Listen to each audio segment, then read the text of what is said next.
if your story is stuck in a really odd place, so let's say, for example, you have your entire feature story in here. It's looking fantastic, but you notice that your text is coming off the page a bit, and you don't really want to make your photos any smaller or your graphic elements any smaller.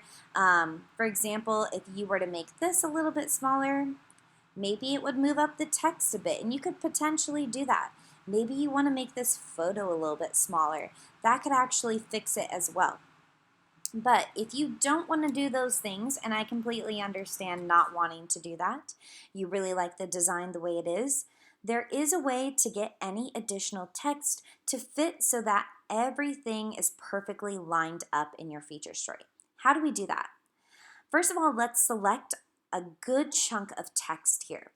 We're going to go up to this little BA right here, and this is called tracking, and we're going to go ahead and click the minus button just a little bit here, but not too much. You'll notice we have a line of white space right here, and we don't want that.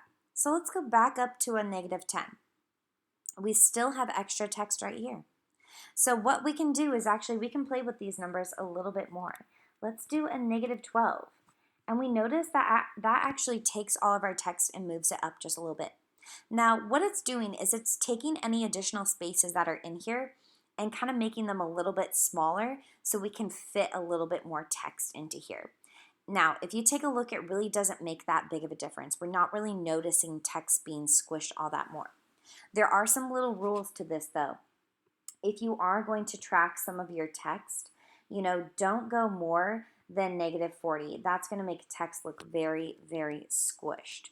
And also don't go above 40 either. So for example, if you have text, if you have a huge chunk of white space right here, which I do not want to see, we want text to be lined up all together in some type of way. You, of course, could make some of your graphic elements a little bit bigger. That actually might help to fill up the space a little bit more, right?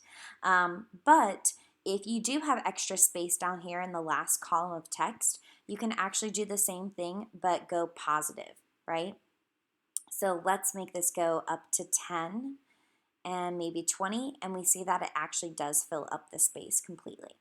So that's how you can kind of play with text to make sure everything looks even and we don't have any extra white space anywhere.